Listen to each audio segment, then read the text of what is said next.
سلام برهم شما عزیزان، امیدواریم همه شما خوب هستید. ما امروز درس 13 را میخوانیم. درس 13 امروز ما گران فروشی ممنوع، یعنی مہنگی چیزیں بیچنا ممنوع ہے، منع ہے، یعنی گران فروشی کرنا منع ہے. درآمد امام صادق علیہ السلام برای ادامه زندگی او کافی نہ بود. امام صادق علیہ السلام کی جو درآمد تھی، جو پیسہ تھا، جو کھانے کی چیزیں تھیں، وہ ان کی زندگی کے لیے کافی نہ تھی.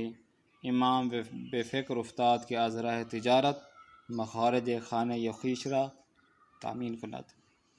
امام یہ سوچنا مجبور ہو گئے کہ تجارت کے ذریعے اپنے گھر کے جو راشن ہو گیا، گھر کے جو خرچ اخراجات ہو گیا، اس کو نارملائز کرنے کے لیے، تامین کرنے کے لیے کچھ نہ کچھ کیا جائے. تجارت ہی کے ذریعے ہم اس گھر کے خرچے کو چلا سکتے ہیں. از این رو یکی از افراد خانه را که مصادف نام داشت، اسی وجہ سے گھر کے ایک فرد جس کا نام مصادف تھا برائے تجارت انتخاب کرد. ان کو تجارت کے لیے انتخاب کیا مولا نے. وہ مبلغی پھول در اختیار او گذاشت، اور پیسے ان کو کچھ دیے اور ان کو کہا مصادف با پولی کے از امام گرفته بود. مصادف نے وہ پیسے جو امام سے لیے ہوئے تھے متاعی خرید و ہمراہ کاروانی به طرف مصر کرد. کوئی چیز ہے متاعی نام کی، وہ اس کو خریدا اور ایک کاروان کی صورت میں مصر کی طرف ہجرت کیا تاکہ تجارت کر سکے. دیگر چیزی به مصر نمانده بود که کاروان آنها با قافله از تجار که از مصر می آمدند برخورد کردند. اب کہتے ہیں کہ مصر میں اور چیزیں کچھ نہیں بچی تھیں کہ ایک اور کاروان تھا جو تجارت کی غرض سے مصر میں آیا ہوا تھا، برخورد کر ان کے ساتھ ملا. طبق معمول مصادف و ہمراہانش اوضاع و احوال بازار جویا شدند. اب معمول کے مطابق مصادف نے اور ان کے جو ساتھی تھے، انہوں نے وہ جو دوسرا جو قافلہ تھا جو مصر سے آ رہا تھا، ان سے بازار کا حال احوال پوچھا کہ بازار میں کیسی ہیں چیزیں، کیا ہیں، کیا چیز ضرورت ہے، فلاں فلاں. اچھا جی، معلوم شد متاعی کے مصادف و کاروان حمل می کند اخیراً بازار خوبی پیدا کرده است و مردم به آن احتیاج فراوان دارند. اب انہوں نے جو قافلے تھے ان کو بتایا، مصادف کو بتایا کہ یہ جو آپ سامان خاص لے کر جا رہے ہو تجارت کی غرض سے، بازار میں اس کی بہت ہی ضرورت ہے، لوگوں کو بہت زیادہ اس چیز کی ضرورت ہے، کیونکہ اس مصر کے بازار میں یہ چیزیں بہت ہی کم ہیں اور مل ہی نہیں رہی. آپ کو بہت اچھا خاصا جو ہے اس کا نفع پہنچے گا. خوب آنها بسیار خوشحال شدند و تصمیم گرفتند که کالای خود را به 2 برابر قیمت خرید بفروشند. اب جب کہ ان کو پتہ چلا کہ لوگوں کو اس چیز کی بہت احتیاج ہے، ضرورت ہے اور بازار میں اس کی قیمت بہت اچھی ملے گی، تو انہوں نے یہ عہد کر لیا اپنے آپ سے. انہوں نے مشورہ کر کے یہ کہا کہ اب مثال کے طور پر اس کی جو ہم نے قیمت خرید کی ہے، مثلا 100 اس کے ہم نے جو نا دینار، ہم نے 100 دینار کی یہ چیز لی ہے، تو اب ہم ان کو 2 برابر کر لیں گے، بلکہ ان کو ہم 2 برابر بیچیں گے. 200 دینار کے ہم 250 دینار کے ہم بیچیں گے. اچھا جی، همین که وارد مصر شدند دریافتند که آنچه شنیدند درست است. اب جیسے ہی وہ مصر میں پہنچے، انہوں نے ارد گرد دریافت کیا اور وہیں معلوم ہوا جو کہ انہوں نے سنا ہوا تھا کہ بازار میں اس چیز کی بہت اچھی ضرورت ہے. طبق قرار برای متاع خود بازار سیاہ به وجود آورند و سپس آن را به 2 برابر قیمت خرید فروختند. اب وہ جو انہوں نے سوچا ہوا تھا، وہ جو انہوں نے ایک دوسرے سے عہد کیا ہوا تھا کہ یہ جا کر ہم 2 برابر ان کو بیچیں گے، وہ ایک بازار سیاہ کا نام جو ہے اس میں آئے، اور پھر انہوں نے اس جو بھی سامان انہیں تجارت کی غرض سے لے آئے تھے اس کو 2 برابر میں بیچ ڈالا. مصادف با 2 برابر پولی که از امام علیه السلام گرفته بود شادمان نزد امام برگشت و 2 کیسه پول را نزد ایشان گذاشته. اب مصادف نے وہ جو 2 برابر پیسے کمائے تھے اور امام سے بھی کچھ لیے تھے جس کے 2 برابر بن گئے، وہ خوشی خوشی امام کے پاس واپس آیا اور 2 تھیلے جو ہے نا پیسوں کے ان کے آگے رکھ دیا۔ اب امام پرسید اینا چیز، امام نے پوچھا کہ یہ کیا ہے؟ وہ گفت، مصادف نے کہا یکی از 2 کیسه پولی است که به من داده بودید و کیسه دیگر سودی است که برابر همان سرمایه است۔ اب کہتے ہیں کہ ان میں سے 2 جو تھیلیاں ہیں اشرف کی ہیں، دینار کی ہیں، جو چیز بھی امام نے دیا تھا، کہنے لگا کہ ان 2 تھیلیوں میں سے ایک تھیلی وہ ہے کہ جو آپ نے مجھے جو ہے نا پیسے دیے تھے تجارت کی غرض سے، اور دوسری تھیلی وہ ہے کہ جو میں نے تجارت اس میں کمایا ہے، 2 برابر نفع کر کے میں نے یہ چیزیں کمائی ہیں۔ اور اچھا وکھی سے دیگر سودی اس کے برابر ہمان سرمایہ کہ اس نے کہا کہ جو دوسری تھیلی ہے وہی ہے کہ جو آپ نے مجھے وہ ایک تھیلی دی تھی، دوسری میں نے کما کر تجارت کر کے سود فائدہ حاصل کر کے میں نے کمایا ہے۔ امام فرود ان سود خیلی زیادہ سے، امام نے فرمایا کہ یہ تو نفع زیادہ ہوا ہے۔ بےگو ببینم چگونه این همه سود را به دست آوردی؟ امام نے پوچھا چلو مجھے بتاؤ کہ یہ آپ نے کیسے اتنا نفع آپ لے کر آئے ہو؟ مصادق گفت کہ نزدیک مصر آگاه شدیم که کالای تجارتی ما در آنجا کمیاب شده است۔ مصادق نے کہا کہ مولا ہم نے جیسے نزدیک مصر کے نزدیک گئے تو ہمیں پتہ چلا کہ یہ جو ہم تجارت کی خاطر یہ جو سامان لے کر جا رہے ہیں یہ مصر کے بازاروں میں بہت ہی کم ہے اور اس کی اشد ضرورت ہے۔ قرار گذاشتیم کہ بے کم تر از 100% سود نفروشیم و ہمین کار را ہم کردیم، اور ہم نے یہ عہد کیا کہ اس تجارت کے سامان کو 100% نفع کے ساتھ ہم اس کو بیچیں گے، یہ 100 برابر ہم نے ان کو بیچنا ہے، اور ہم نے ایسے ہی کام کیا اور ہمین کار ہم کر دیں، اور اسی طرح ہم نے یہ انجام دیا، 2 برابر ہم نے 100% ہم نے یہ کام انجام دیا ہے۔ امام پھاسا شنیدن گزارش با ناراحتی فرمود، امام یہ سننے کے بعد بہت ہی غمگین ہو کر ناراض ہو کر فرماتے ہیں کہ شما بے راستی چنین کاری کر دید، کیا واقعاً تم لوگوں نے ایسا کام کیا ہے؟ قرار گزشتید کہ برائے مسلمانان بازار سیاہ بے وجود آورید، کیا آپ لوگوں نے یہ عہد کیا کہ مسلمانوں کے لیے آپ بلیک میل کے ذریعے آپ یہ کام کریں؟ ہم پیمان شدید کے بے 2 برابر قیمت خرید بے فروشید، آپ لوگوں نے آپس میں عہد کیا کہ اس کی قیمت کو 2 برابر کر کے آپ لوگوں کو لوٹیں اور ان کو بیچ دیں چیزیں؟ نہ، ہرگز ما چنین داد و ستد و سودی را نخواهم پذیرفت۔ بولنے فرمایا کبھی بھی یہ ظلم و ستم سے یہ جو نفع آپ نے مجھے پہنچائے اس کو میں قبول نہیں کروں گا۔ آن کا امام یکی از 2 کیسه را برداشت و به آن دیگری اعتنایی نکرد و فرمود این سرمایه من به آن کیسه دیگر کاری ندارم و تو ای مصادف بدان که پیکار کردن در میدان جنگ از تجارت و کسب حلال آسان تر است۔ کہتے ہیں کہ امام نے ان 2 تھیلے میں سے ایک تھیلے کو آپ نے اٹھا لیا اور دوسری کو دیکھا تک نہیں، اور فرمایا کہ یہ جو آپ سرمایہ لے کر آئے ہو میرے لیے یہ تو میرا ہی ہے، اور جو دوسرا ہے اس سے میرا کوئی سروکار نہیں ہے۔ تو فرمانے لگے کہ اے مصادف آپ جان لو کہ میدان جنگ میں مبارزہ کرنا، جنگ لڑنا بہت ہی آسان ہے، لیکن تجارت کے خاطر، تجارت سے اپنے زندگی کے لیے جو تجارت کرتے ہیں وہ اگر حلال کمانا ہو تو بہت ہی جو ہے نا اس میدان جنگ سے مثال کے طور پر وہ مہنگا ہے، یعنی میدان جنگ میں جو آپ تیر چلاتے ہیں، جنگ لڑتے ہیں وہ آسان ہے، اور حلال کمانا بہت ہی مشکل ہے۔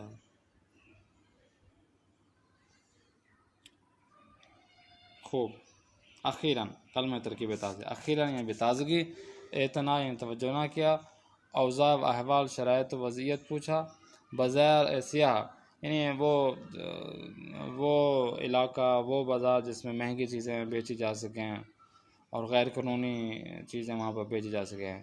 برخورد کا مطلب ہے یعنی روبرو ہوئے، پیکار یعنی جنگ کے معنی میں استعمال ہو رہا ہے، تامین کردن یعنی تہیہ کرنا، تجار تاجر کی جمع ہے، تجارت کو اردو فارسی میں تجارت کہتے ہیں، جویا شدہ یعنی پوچھا، دریافت کیا یا سمجھ گئے یا متوجہ ہوئے. سرمایہ وہ جو رقم ہوتی ہے جس ظاہر کی جاتی ہے. طب کے یعنی مطابق قرار گزشتہ یعنی انہوں نے عہد کیا آپس سے. کسب جو کچھ بندہ حاصل کرتا ہے. گزارش یعنی حال احوال کسی کو بتانا. متاع یعنی جو کالا ہوتا ہے، جو جنس ہوتی ہے، جو مال ہوتا ہے اسے کہتے ہیں متاع. مال و متاع جیسے ہوگا. مخارج میں جمع خارج کی مخارج ہے. حمین یعنی یہی وقت ہی کے اس وقت. نقطہ پہلا دیکھیں، کہتے ہیں کہ در جملہ دیگر چیزی بھی مثل نہ مانده بود. کلمہ دیگر بے معنی تقریباً بالآخر دراخر. یعنی اب یہاں پر اس کلمے میں دیگر کا مطلب ہے یعنی اور کچھ نہیں بچاتا. بالآخر تقریباً، اور یہ تاکید کے معنی میں استعمال ہو رہا ہے. اور اس کے اور بہت زیادہ معنی ہیں. پہلا معنی جیسا بے معنی غیر از مورد قبل، یعنی اس پیچھے جو ہم نے بتایا اس کے علاوہ، ٹھیک ہے نا، علاوہ بران. جیسا کہ یک سرباز دیگر ہم پیدا می کنیم، یعنی ایک فوجی ہم نے اور بھی ڈھونڈ لیا، تو یعنی ان فوجیوں کے علاوہ ایک اور فوجی. یا دیگر کے معنی میں دوسرے معنی آ رہا ہے دوبارہ، یعنی اور مثال کے طور پر دیگر انکار انجام نہ دے، یعنی دوبارہ یہ کام انجام نہیں دینا. دوسرا نقطہ دیکھیں، ان جملوں میں آپ دقت کرنا ہے. مصادف باپوری کے عظمام گرفته بود متاعی خرید. مصادف متاع را به 2 برابر قیمت خرید فروخت. اچھا جی، اس کلمہ میں خرید پہلا جملہ الف ہے. الف میں دیکھیں خرید جو ہے نا وہ فعل ہے، لیکن دوسرے جملے میں جو با ہے، ٹھیک ہے نا، وہ اسم ہے، یعنی مصدر مرغم ہے. مصدر مرغم بہت ہی چھوٹا جملہ ہوتا ہے. ایسا مصدر ہوتا ہے کہ حرف نون از آخر مصدر حذف شده است. اب یعنی فروختن سے نون ہٹ گیا، فروخت بن گیا. اسی کہتے ہیں مصدر مرخم ہے. جملہ کوتاہ کر دیا. اب دیکھیں مصادف متاع را به 2 برابر قیمت خرید. اب مصادف نے اس اپنے سامان کو 2 برابر میں خرید و فروخت کیا، یعنی جو خریدا تھا اس کو 2 برابر میں کیا فروخت، یعنی فروخت کر دیا. جیسے کہ امسال رفت و آمد فامیل به خانه پدر بزرگ زیاد شده است. دراصل رفتن و آمدن بود. ہاں جی، یہاں پہ رفت و آمد سے مراد یعنی رفتن و آمدن، یعنی آنا اور جانا. ٹھیک ہے نا، اردو میں ہوتا ہے آنا اور جانا ہوتا ہے نا، تو آنا کا آمدن اور جانا کا رفتن ہے. تو اس میں ہم نون ہٹا کر مصدر مرخم کی جگہ ہم لگا دیتے ہیں جملہ رفت و آمد. یا جیسے برائے بازگشت از مشهد باید بلیط تهیه کنیم، یعنی برائے بازگشتن اصل ہے کہ بھئی آپ نے ٹکٹ لینا ہے واپسی آنے کے لیے. کار و کوشش اصل سے اساسی به دست آوردن روزی و رزق است. مزید پڑھتے ہیں کہ جو کام ہوتا ہے اور اصل کوشش ہوتی ہے رزق و روزی کو تلاش کرنے کے لیے، کیا چیز کوشش ہوتی ہے، کام کاج ہی سے یہ رزق و روزی ہمیں ملتی ہے. خدا متعال فرماتا ہے، ارشاد فرماتے ہیں کہ هو الذی جعل لکم الارض ذلولا فامشوا فی مناکبها وکلوا من رزقہ والیہ النشور. فرماتے ہیں کہ او کسی است که زمین برای شما رام کرد. فرماتے ہیں اللہ فرماتا ہے کہ اللہ تو وہ ہے کہ جس نے زمین کو آپ کے لیے آرام دہ قرار دیا، بہت ہی زرخیز بنا دیا. پس در اطراف آن قدم بردارید، کہ بس آپ زمین پر چلو، و از رزق خداوند بخورید، اور خداوند متعال کے رزق سے استفادہ کرو. اب یہی زمین ہے، اسی زمین پہ آپ پھل اگاؤ، اسی زمین پہ آپ سبزیاں اگاؤ، اور خداوند متعال کی نعمت اور رزق سے آپ استفادہ کرو. و بنازنید، اور یہ جان لو کہ ہمیں بے سوی او برانگیخته میشوید، اور یہ جان لو کہ یہ جو بھی کام انجام دیتا ہے دنیا میں کوئی بھی آتا ہے تو بالآخر اس کی طرف پلٹ کر آنا ہے. برائے به دست آوردن روزی باید به کار پرداخت و از کار بیہوده پرہیز کرد. کہتے ہیں کہ رزق و روزی کی خاطر صاف ظاہر ہے ہمیں کار ہی کرنا پڑے گا، کام کاج کرنا پڑے گا، اور بیہودے کام سے ہمیں پرہیز کرنا پڑے گا. دین مقدس اسلام مردم را بیکار به ویژه کشاورزی و تجارت بازرگانی ترغیب و تشویق فراوان نموده است کہ یہ جو ہمارا دین مقدس اسلام ہے، اسلام ہمارا مقدس دین ہے، لوگوں کو کام کاج، زراعت و تجارت کی ترغیب و تشویق بہت زیادہ دیتا ہے۔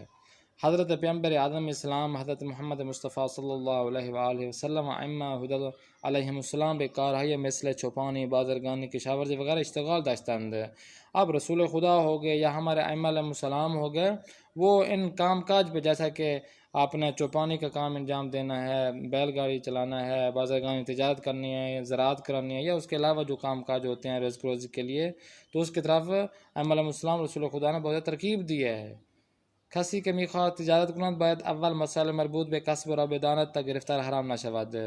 یہ بھی ہے کہ اگر کوئی شخص تجارت کرنا چاہتا ہے تو پہلے تجارت کے موضوع پر ان مسائل کو دیکھ لے کہ تجارت میں کیا کیا کیسے کرنا ہے اور کس طرح ہم نے یہ حلال رزق ہم نے تجارت سے اٹھانا ہے۔ اگر یہ نہیں کام انجام دے گا تو وہ صاف ظاہر حرام میں مبتلا ہو جائے گا۔ پیغمبر صلی اللہ علیہ وآلہ وسلم فرمودند چند کار باعث پاکی کسب است کہ چند کام آپ لوگوں کے لیے بہت، یعنی جو آپ کام کرتے ہیں یہ آپ کے لیے بہت ہی پاک ہے، ان کاموں سے آپ پاک حلال آپ رزق حاصل کر سکتے ہیں۔ کون سے کام؟ پہلے نمبر وقت خریدن ارزش جنس و کالا را کم نکن برابر آن عیب درست نکن، کہ خریدنے سے پہلے جب خریدو تو اس وقت آپ اگلے بندے سے یہ نہ کہو کہ بھئی یہ آپ کے جو ہے نا مثال کے طور پر یہ جو آپ نے پھل دیا یہ بہت ہی صحیح نہیں ہے، اس کی آپ قیمت کم کرو، یہ کرو وہ کرو، اس پہ عیب نہ ڈھونڈو۔ دوسرے نمبر پر کہتے ہیں وقت فروش، کہتے ہیں یہ تو خریدنے کے وقت ہے، کہتے ہیں جب بیچنے لگو تو بیش از انداز از آن کالا تعریف نہ کون، کہ بھئی بیچتے وقت جب آپ خریدتے ہیں تو اس میں عیب تلاش کرتے ہیں کہ یہ مثال کے طور کھٹا ہے، یہ جو ہے نا پھیکا ہے، یہ جو ہے نا خراب ہوا پڑا ہے، یہ فلاں فلاں ہے، پھٹا ہوا ہے۔ لیکن جب بیچنے لگتے ہو تو مولا فرماتے ہیں کہ جب بیچنے لگو تو اتنی تعریف نہ کرو کہ اس میں عیب ہی نکل آئیں۔ یہ نہ کہو کہ بھئی اتنا میٹھا ہے، اتنا شیرین ہے، یہ ہے فلاں ہے فلاں ہے، تو وہ جیسے ہی اگلا بندہ جا کے کھولے یا کھائے تو آگے عیب ہی نکل آئے تو آپ کی بےزتی بھی ہو جائے، وہ جو اگلا بندہ ہے جو وہ کبھی دوبارہ آپ کی طرف نہ آئے خریدنے کے لیے، کہ وہ ایک قسم کا آپ کے اوپر جو اعتبار ہے وہ نہ ٹوٹ جائے، تو اتنا تعریف نہ کریں کہ وہ پھر آپ کے گلے پڑ جائے۔ تیسرے نمبر پر خریدار فریب نہ دے، وہی بات ہوگی کہ جو خریدار ہے جو خریدنے والا تو اس کو فریب نہ دیں آپ۔ میں نے آپ نے ہم سب نے دیکھا ہوگا سوشل میڈیا کا دور ہے، تو اس میں دیکھیں ایک میں نے ویڈیو دیکھی، اس میں ایک طرف ترازو ہے، ترازو پہ نیچے کوئی چیز رکھی ہوئی ہے تاکہ جو ہے نا یہ زیادہ چلا جائے اس طرف، یا دو شاپر رکھے ہوئے ہیں آدھے کلو کے، اور اگلا بندہ کلو کے حساب سے وہ تول کر نیچے رکھ دیتا ہے اور آدھا کلو والا اٹھا کے آگے بندے کو دے دیتا ہے۔ تو اس طرح کے فریب نہیں دینا چاہیے، اور جو چیز آپ بیچ رہے ہیں ویسے ہی آپ بیچیں جو جیسی ہے، ٹھیک ہے نا، ویسے آپ کہیں کہ بھئی یہ میٹھا ہے، اچھا ہے، آپ اسے چیک کر لیں، آپ اسے پسند کر لیں، مناسب ہے، اگر آپ کو اچھا لگتا ہے تو لے لیں۔ وہ تو ائمہ علیہ السلام نے ان کے طور و طریقے بتائے ہیں۔ چوتھے نمبر پہ دیکھیں ہنگام معاملے سوگند نہ خورد، یہ بہت اہم چیز ہے کہ جب بھی آپ کوئی معاملہ کرتے ہیں خرید و فروخت کا کرتے ہیں تو قسم نہیں کھانی۔ ہمارے ہاں یہ ہوتا ہے ایک قسم کی بیماری ہوتی ہے کہ ہر وقت کوئی نہ کوئی ہوتا ہے میں قسم کھاتا ہوں، میں قسم کھاتی ہوں، یہ فلاں ہے، فلاں کی قسم، فلاں کی قسم، اللہ کی قسم، رسول کی قسم، لا الہ الا فلاں فلاں، وہ اللہ باللہ تاللہ، یہ ساری قسمیں قرآن تک اٹھانے کو تیار ہوتے ہیں کہ یہ فقط پیسے کی خاطر۔ تو یہی مین چیز ہے کہ آپ قسم نہ کھائیں خاص طور پر، اور یہ فریب نہ دیں، نہ فریب کھائیں، نہ کھانے دیں کسی کو، اور ایسے کام انجام نہ دیں۔ مولا علیہ السلام فرماتے ہیں اول آداب و مسائل تجارت را یاد بگیرید سپس داد و ستد کنید، کہتے ہیں کہ پہلے آپ نے کیا کرنا ہے، تجارت اگر کرنا ہے تو اس کے آداب اور اس کے مسائل جان لو، ٹھیک ہے نا، اس کے بعد آپ نے یہ کام انجام دینا ہے۔ اگر یہ کام آپ نے انجام دینا ہے تو مسائل جو مربوط ہیں تجارت کے آداب ہیں وہ آپ سیکھ لیں تاکہ آپ کو بعد میں کوئی پریشانی نہ ہو سکے۔ امید کرتے ہیں آپ کو یہ جو اسباق ہیں ہمارے پسند آ رہے ہوں گے۔ مزید معلومات کے لیے آپ ہمارے واٹس ایپ پر بھی آ سکتے ہیں، آن لائن کلاسیں بھی لے سکتے ہیں۔ زیارات کے شوق کے لیے جو افراد زیارت کرنا چاہتے ہیں وہ بھی ہمارے اس ٹور میں آپ شامل ہو سکتے ہیں۔ مزید معلومات کے لیے ہم سے رابطہ کریں۔ اپنے قاری محمد آصف اصفہانی کو دیں اجازت۔ خدا نگہدار شما باشد۔